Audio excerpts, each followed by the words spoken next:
Ya, pemirsa, timnas Garuda menaklukkan Brunei Darussalam dalam laga kualifikasi Piala Dunia dengan skor meyakinkan 6-0. Hasil ini menambah optimisme Indonesia di kancah sepak bola dunia.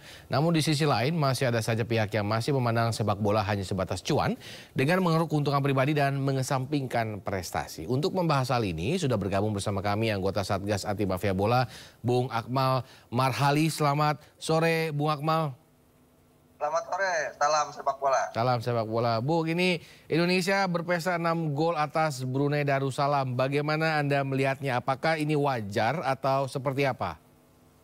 Ya, yang pertama kita berikan apresiasi dulu kepada para pemain, pelatih, dan ofisial yang telah membawa Indonesia memenangkan laga pertama di kualifikasi Piala Dunia dengan menang setengah lusin gol melawan Brunei Darussalam. Tapi yang perlu diingat adalah bahwa kemenangan 6-0 ini jangan kemudian membuat kita euforia berlebihan. Kenapa? Karena memang kita punya tradisi selalu menang besar setiap kali melawan Brunei Darussalam. Terakhir misalnya di Piala AFF 2012 kita menang 7-0 melawan Brunei. Kemudian di SEA Games misalnya pada 1989 kita juga menang 6-0 melawan Brunei. Artinya ini adalah ulangan SEA Games 1989 yang dulu juga masih dalam konteks pemain senior dengan kemenangan 6-0, artinya sejarah 34 tahun terulang. Bahkan untuk level junior misalnya kita juga pernah menang 8-0 di SEA Games 1900 pada SEA Games 2019, kemudian 9-0 kita pernah menang pada SEA Games 2001. Sementara di level AFF U19 misalnya pada 2011 bahkan kita pernah menang 10-0 lawan Brunei. Artinya kemenangan besar lawan Brunei bukan sesuatu yang luar biasa. Ini sudah tradisi sepak bola Indonesia. Tapi kemenangan ini ada beberapa catatan. Yang pertama adalah para pemain tampil tidak sesuai dengan strategi pelatih. Terburu-buru kemudian ingin mencetak gol sebanyak-banyaknya dan terkesan meremehkan lawan. Sehingga kemudian passing-passingnya kurang akurat, sehingga pada babak pertama kita hanya bisa mencetak 2 gol. Di babak kedua kita tampil lebih sabar, lebih tenang, sehingga kemudian bisa menarik para pemain Brunei keluar dari lini pertahanan yang melakukan parker bus. Akhirnya kita bisa mencetak 4 gol. Ya, ini kelemahan ini harus dibenahi karena setelah itu kita akan melakoni laga sesungguhnya di kualifikasi Piala Dunia di grup F ketika ada Irak, Vietnam, dan Filipina. Oke, itu yang memang harus menjadi perhatian tim sepak bola senior Indonesia. Nah, ini biasanya permainan tim Indonesia di balik permainan yang menawan itu tentu ada persiapan-persiapan sekaligus pembinaan. Menurut Bung sendiri, bagaimana pembinaan para pemain saat ini? Apakah sudah bagus atau mandek?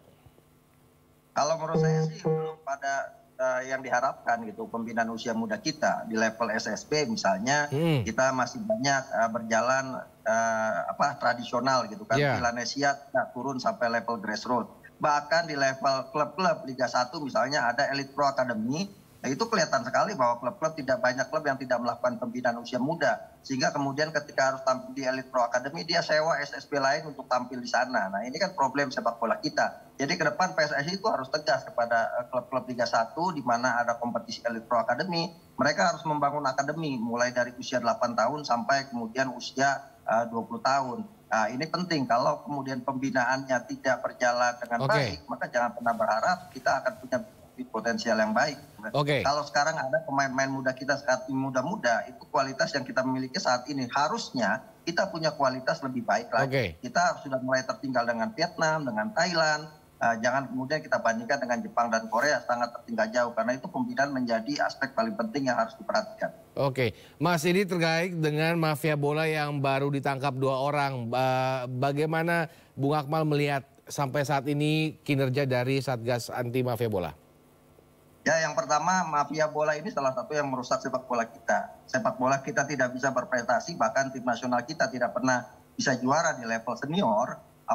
Terakhir pada 1991 kita juara SEA Games, waktu itu masih tim nasional senior. Sampai sekarang kita tidak pernah juara. Salah satu penyebabnya ini mafia bola yang merusak ekosistem sepak bola kita, yang yang membuat sepak bola kita rusak baik dari sisi mental maupun dari sisi kompetisi. Karena itu pemberantasan mafia bola ini menjadi tugas yang sangat penting dalam proses transformasi sepak bola Indonesia. Karena itu apa yang dilakukan PSSI saat ini membuka diri untuk dilakukan penyelidikan dan penyidikan terhadap mafia-mafia bola serta terbuka untuk Satgas anti mafia bola masuk ke dalam PSSI dan melakukan investigasi ini satu hal yang harus diapresiasi.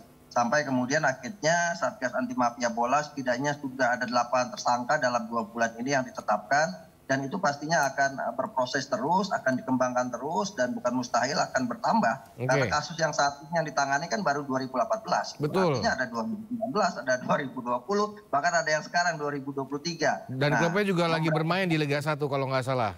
Betul. Dan harus dipahami memberantas mafia ini tidak mudah. Gitu kan. Karena itu penting sekali Satgas anti mafia bola selalu membuka diri kepada seluruh stakeholder sepak bola untuk kemudian memberikan informasi, memberikan kalau kemudian ditemukan data fakta di lapangan, ada pihak-pihak yang berlaku curang atau bermain culas sepak bola dengan suap menyuap, match fixing, match texting, match setting, itu dilaporkan saja kepada Satgas Mafia Bola karena kita membuka rumah pengaduan untuk hal-hal itu. Karena dengan pengaduan ini kita harapkan seluruh praktek mafia bola yang sudah menggurita, bukan cuma di level klub, di level timnas juga sering beberapa kali dari pengakuan pemain ada terjadi pengaturan skor. Karena itu penting buat kita semua untuk bersama-sama bahu-membahu untuk memerangi masalah tersebut. Oke, Bung, apakah mafia bola ini hanya berperan atau bermain ketika sedang ada permainan atau dalam arti ketika di lapangan hijau atau ketika misalkan dalam hal pembinaan, pencarian scout-scout seperti itu, apakah mafia bola juga bermain dalam hal tersebut atau cuma pertandingan saja?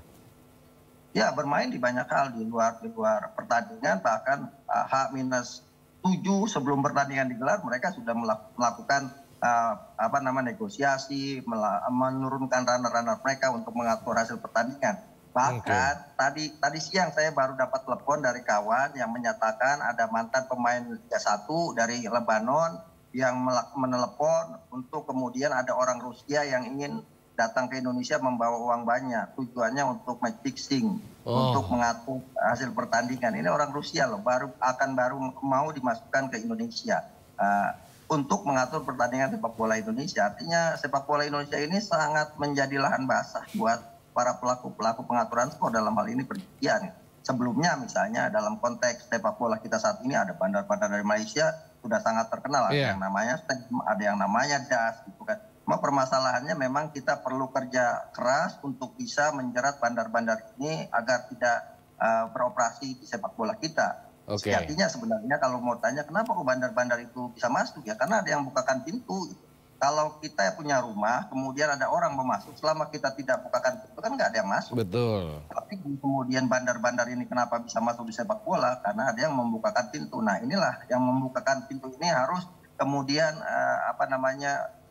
kita cermati bersama-sama agar orang-orang luar yang berniat tidak baik terhadap sepak bola kita ini kita bisa minimalkan datang ke Indonesia. Oke, Bung, terakhir ini ancaman hukuman 5 tahun penjara sama denda 15 juta rupiah. Bagaimana menurut Bung? Apakah cukup atau sebenarnya kurang? Ya, ini kan Undang-Undang Nomor 11 Tahun 1980 ini diciptakan di latar belakangi dengan banyaknya kasus suap menyuap di sepak bola Indonesia ketika itu di Galat Aman. Jadi undang-undang ini terbit dengan latar belakang pengaturan skor sepak bola. Tapi kalau kemudian dikatakan saat sekarang apakah ini relevan? Saya pikir ini hukuman yang sangat ringan. Karena itu perlu ada judicial review atau kemudian undang-undang baru seperti itu ya. Ini Komisi 10 maupun Komisi 3 bidang hukum untuk meninjau ulang Undang-Undang Nomor 11 Tahun 1980 dalam praktek pengaturan skor bukan hanya sepak bola ya, tapi di seluruh cabang-cabang olahraga. Karena cabang-cabang olahraga kita yang lain juga tidak luput dari pengaturan skor. Artinya butuh effort atau government will untuk kemudian membuat Undang-Undang 11 tahun 1980 ini lebih kuat dan memberikan efek jerak pada pelaku-pelakunya. Saya pikir sanksi pidana 5 tahun itu terlalu ringan untuk orang-orang yang mengatur pertandingan olahraga. Baik, terima kasih.